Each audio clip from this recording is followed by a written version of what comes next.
welcome to the Raising the Bar podcast by RNDC, where we share stories that highlight the passion, performance, and the people that make RNDC the most valuable partner to all we serve. Today, we're taking you inside RNDC Oregon, a place known for its breathtaking landscapes, pioneering spirits, and strong local brands. Leading the way is Brianna Seeley, RNDC's EVP of Oregon, who quite literally hit the road this summer, driving 2,500 miles across the state to connect with customers, associates, and suppliers. So Brianna, do you want to introduce yourself? Hi, Jaylee. Thank you so much for having me today. My name is Briana Seeley, and I'm the EVP for RNDC Oregon. I would be celebrating 17 years with RNDC this September, but I just took a little 3-year detour along the way. So I've been back with RNDC and the EVP of Oregon for 3 years. So I'm super happy to be with you today. Thanks again for joining us, and we're so glad to have you back. So the first question I want to ask is, what does it take to keep RNDC strong in one of the most challenging yet opportunity-rich states in the country? The most important thing is really for us to listen and be close to the market, listen to our customers, our team, and do our best to understand the unique dynamics that make Oregon what it is. We are a low population density state, a beautiful state geographically, lots of diversity. We have beautiful tourist destinations as well as a major metropolitan area. And it's critical that we are close to every aspect of what makes our market churn. So really, that's where I spend a lot of my time, and it's where I follow curiosity often. Awesome. So I would love to hear more about your road trip. So 2,500 miles is no small feat. And it's really clear that those miles weren't just about travel. They were about building connections and building trust, and that commitment that really sets us apart at RNDC. But I'm curious, what inspired you to take on such a big journey across Oregon? Well, I feel like with many big things in life, it didn't start as a big thing. It started as a very organic process of seeing a need in certain pockets of our state and with certain team members, and really needs across our supplier community, where I saw that there was an opportunity for me to better understand what was going on. So it really started with connection and thinking about how do I better connect with these aspects of our business. So it started small with, okay, I need to make a trip to K Falls, and I need to make a trip to the South Coast, and I need to see this, critical customer. And what slowly unfolded was this really big journey. So it was very fun for me on the other side of it to pause and reflect, not only across all of the data and conversations and dinners, but to really look at the holistic picture and say, wow, it was a big feat that we accomplished together. But the main goal was connection, showing gratitude, and then something that I feel really strongly about, which is seeing the work. When we're navigating market conditions like we are, it's more important than ever that I, as the leader of the business, am very close to the work and the challenges that our team members and our customers are facing every day. Not so that I can tell them why they're wrong, but so I can help them to solve these things and to work with them more closely. And it allows us to be nimble and show up for our customers and our team members in a more meaningful and dynamic way. So that's really what has been super important. And the other piece of all of that is that I will not ask my team to do anything that I myself have not done. So to go and connect with these individuals and understand where we mine for opportunities and how we bring that back to our supplier community, it really puts a different spin on the dialogue that we continue to hear around. It's a down market, it's challenging conditions. We're able to bring some fresh content to the table. I love that. And I really love seeing the work and being close to it. That's really speaks volumes. And speaking of seeing that work, are there any moments that stood out to you or memorable stories from either associates or customers that you'd like to share with us? Well, from an associate perspective, it brought me so much joy to have the gift of time with our team members. I often say that time and energy are the only finite resources. So to be able to spend 1 to 3 days with our team, just driving around, in their car and being face to face with customers, it's really great to get to know people on a human level. So that was super special. There is one customer interaction that stands out for a few reasons. But there is an account in North Bend, Oregon, which, if you aren't familiar, is kind of a little bit south of the Central Oregon coast. And in this town, there's an account called the Back Alley, and it's a bowling alley that is owned by a second generation family. And they found an incredible opportunity and way to connect with their community, meet them where they are, and sell a lot of wine on the other side of it. So I had the opportunity to experience this firsthand. So Mark, the owner, with our sales rep, Reggie, they created something special. They show 8 wines in an evening. They have a very casual buffet dinner. And at the end of the event, people have the opportunity to buy wine to take home. And in less than 2 hours, 85 people moved through this space. It was about community, sharing stories. You could tell their neighbors and friends. Reggie played live music. We talked about all of the wines, and we sold 15 cases of wine in less than 2 hours in this small little corner of the world, which to me just speaks volumes to really, understanding what works in each individual unique market. The other thing that is really special about this community is that it spans beyond, for us, it's about wine, right? But to learn things from people based on their lived experience is also critical. And one of the other things that was super cool about this community is that, being pretty remote, they really wanted to work with a higher end food purveyor, but none of them individually, the restaurants in the community, could meet the order minimum. So they got together, and 3 accounts said, okay, can we all commit to X number of dollars in purchases a week so that we can get this higher quality food purveyor to come through? And as a result, they all worked together and got that done. And to me, those are the stories that inspire and just challenge us to think outside the box. That's amazing to hear. Oregon is known for its wide geography and low population density. So how do these unique dynamics shape RNDC's work within those markets? Well, something that we have been steadfast in, and regardless of the changes and how our team has looked, we have really stayed committed to having people that live and work in these communities. So they understand the needs of their customer base, and they're able to respond in real time. So regardless of, where we are in the state, whether it's the coast or far southern Oregon or central Oregon, we have subject matter experts that live and work in these communities. And I think that's a real point of strength for us. That's awesome.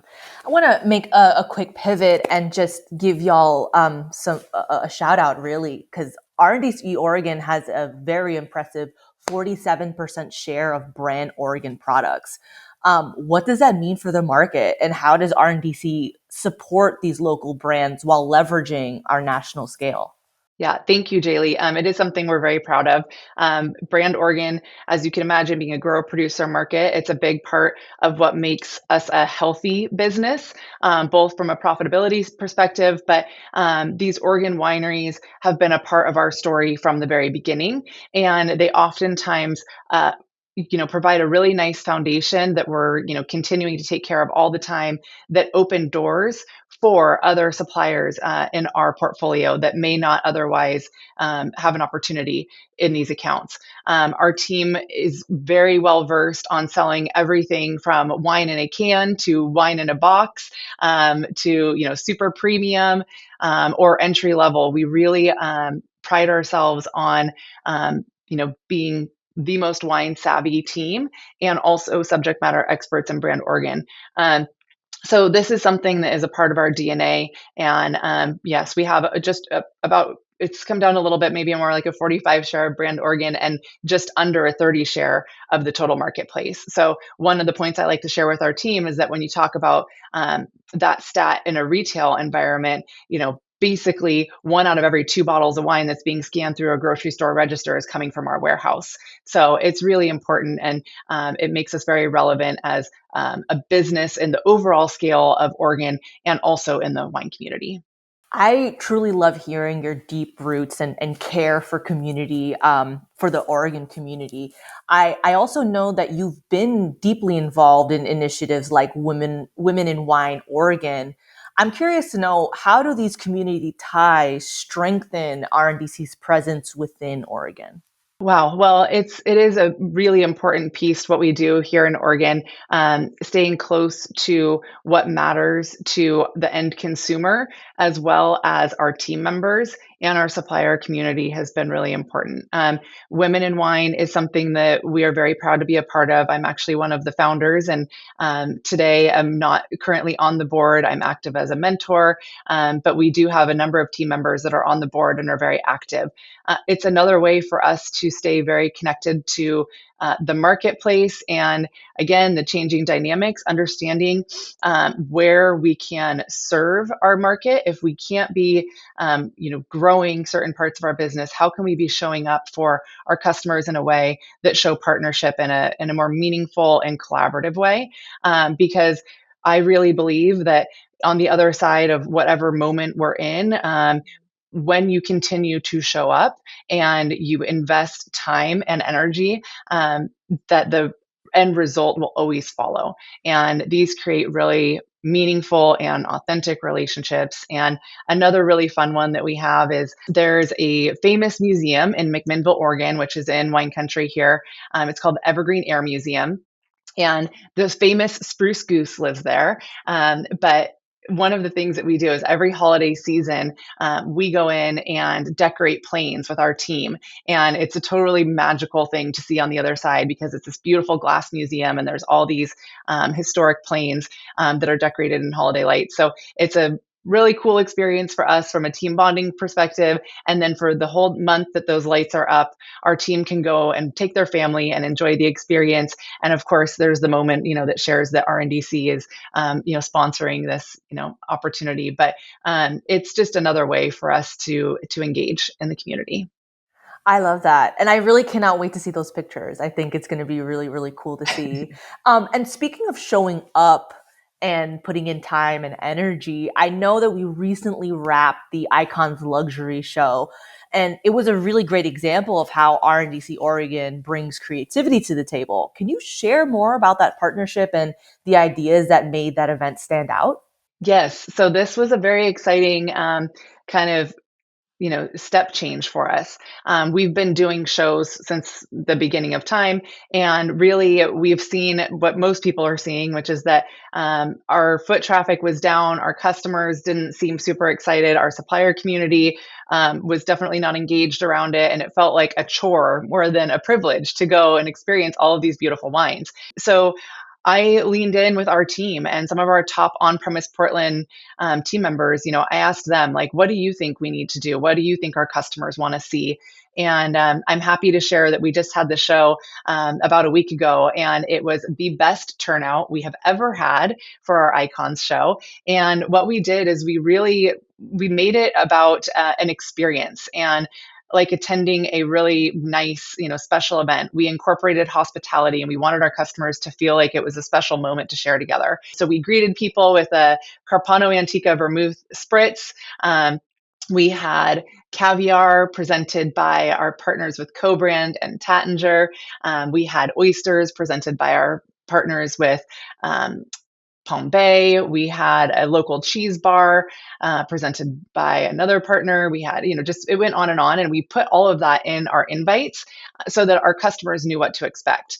And then we also went a step further with the price book, and we did special pricing just for that 2 week period of time that we advertised in advance. So we took a moment to strategize on the front side. And then from a tactical perspective, we made sure that we hit critical deadlines that gave people enough time to prepare for, oh, this is something that feels different. So it's really exciting when something that you go out on a limb to make a change and it works. So we'll be applying those learnings to all of our shows moving forward in F26. We've already started planning those. So I'm very excited to share more on that. And we can't wait to hear. And I love to hear that it was a huge monumental success. Not surprising, but kudos to you. I wanna ask, your 2,500-mile journey wasn't about just connecting with customers, but also providing valuable insights for suppliers. So how do you and your team translate those learnings into strategies? Yes. So if you ask my team that question, they get, there are varying answers to that. There's the calls from the field where I'm like, okay, I'm in this account and I see this thing and we got to move with it and I'll be back tomorrow and let's, dig in.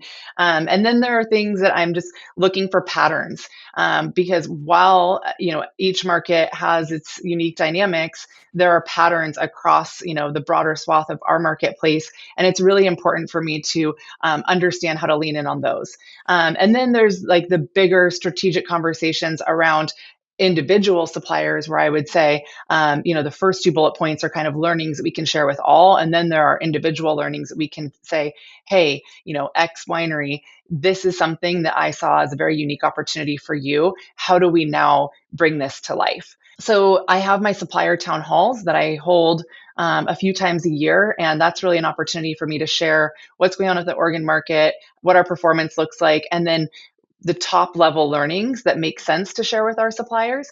And then, of course, in our, whether it's a quarterly planning meeting or, a F26 planning meeting, bringing individual insights to certain suppliers. But I think it is super important when we aren't necessarily in a position to hit every number or be growing our business, versus last year exponentially, where in some cases being flat on last year is considered a win.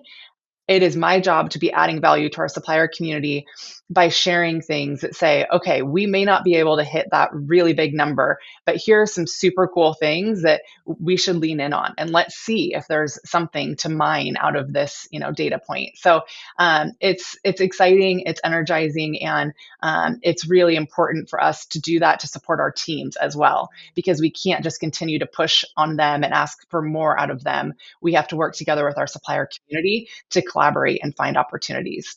Awesome. And this is, my last question. Is there a message that you would like suppliers or associates or customers to take away about RNDC's commitment within the Oregon market? Well, the big headline message is that we are very committed to Oregon. We've been here for many, many years, and Oregon is stronger than ever, quite honestly. Our team has really pulled together tightly. We're adding back headcount, and we are very excited about the future.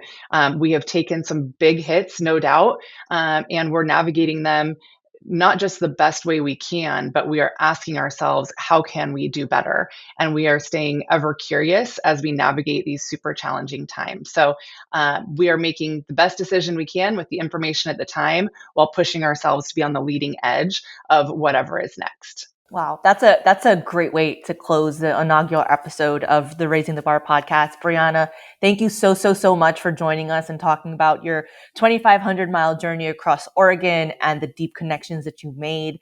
We are thoroughly grateful to have you as a leader within the RNDC network.